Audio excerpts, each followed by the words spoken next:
On nous a menti. Lorsqu'on nous a parlé de l'Afrique, on nous a menti.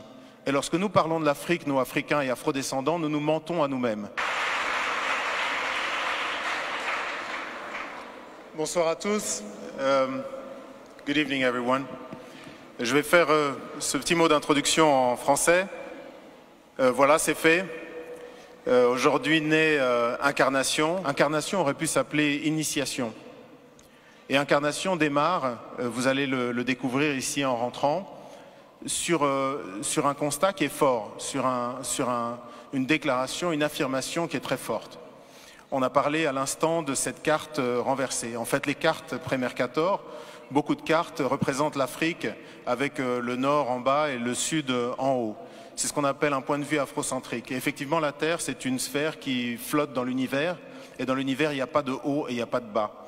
Et moi, je considère effectivement que ce n'est pas anodin le fait qu'on ait choisi que l'Europe soit en haut et l'Afrique soit en bas. Deuxièmement, Mercator, ce géographe de la Renaissance, a décidé, pour essayer de développer et aider les lignes maritimes, donc en faire des lignes droites, décidé de projeter ce qui est un globe en 2 dimensions sur une carte. C'est les cartes qu'on utilise toujours aujourd'hui. Et le problème, c'est que mathématiquement, quand vous faites ça, vous devez choisir un point de référence. Le point de référence détermine en fait quelle partie sera la mieux représentée ou la plus grandement représentée et laquelle souffrira. Et moi, j'ai appris, comme certainement vous tous ici, que l'Europe avait une proportion qui était presque comparable à l'Afrique, ou en tout cas une partie de l'Afrique.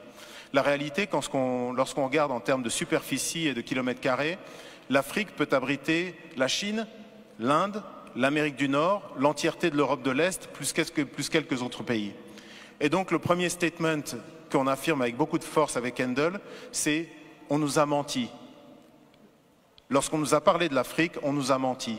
Et lorsque nous parlons de l'Afrique, nous, Africains et Afrodescendants, nous nous mentons à nous-mêmes. Et je voudrais, dans ces petites clés, vous donner quelques éléments. La première clé que je voudrais vous donner, c'est ma réaction il y a quelques temps. J'étais en train de passer du temps avec mes enfants et je regardais la télévision. Et il y a une jeune artiste angolaise qui est brillante, qui est magnifique, une chanteuse magnifique, Perola, qui est quelqu'un qui a tellement de force, de caractère et de conscience, une immense artiste vraiment. Et elle montrait l'Angola, qui a été un pays qui a été détruit par la guerre, et elle est allée à Soyo, à l'embouchure du fleuve Congo.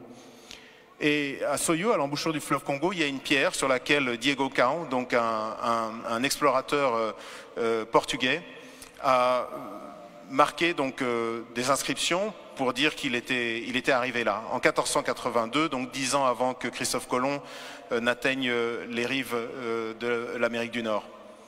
Et cette jeune chanteuse a dit en portugais, je vous le traduis en français, elle a dit voilà, 1482, Diego Cao arrive ici et c'est maintenant que commence notre histoire. Et j'ai sauté sur place, j'étais vraiment saisi en me disant mais comment est-ce que cette femme qui est une artiste tellement consciente, tellement belle, comment est-ce qu'elle peut penser que notre histoire a commencé le jour où un blanc a posé le regard sur un noir? Et ça, de même que la carte, ça n'est pas quelque chose d'anodin. À un moment là où l'Afrique est obligée de se projeter dans le 21e siècle, à un moment là elle est toujours un réservoir de croissance pour le monde entier et d'enrichissement à part pour l'Afrique elle-même, je pense qu'il faut effectivement que nous, les Africains et les Afrodescendants, mais également, c'est un fait qui s'établit pour le monde entier, que nous arrivions à réfléchir sur à quel point nous sommes orphelins de l'Afrique. Vous savez, ce concept de mémoire fantôme, lorsqu'on vous ampute une jambe par exemple, vous avez une démangeaison où l'orteil vous gratte, mais il vous gratte terriblement et vous êtes absolument persuadé que c'est votre orteil, même si vous savez que vous n'avez plus d'orteil. Et bien c'est un peu ça le sentiment que beaucoup d'Africains finalement ressentent par rapport à l'Afrique, c'est cette espèce de douleur de mémoire fantôme. Et aujourd'hui, cette exposition essaye d'adresser cette question-là. Réapprenons, nous, les Africains, mais aussi tous les gens qui ont un intérêt par rapport à ce continent, à nous regarder. Désapprenons ce que l'œuvre coloniale nous a imposé, qui est un regard décalé vis-à-vis de nous-mêmes et de notre histoire, un regard exotisant, et apprenons à nous recélébrer.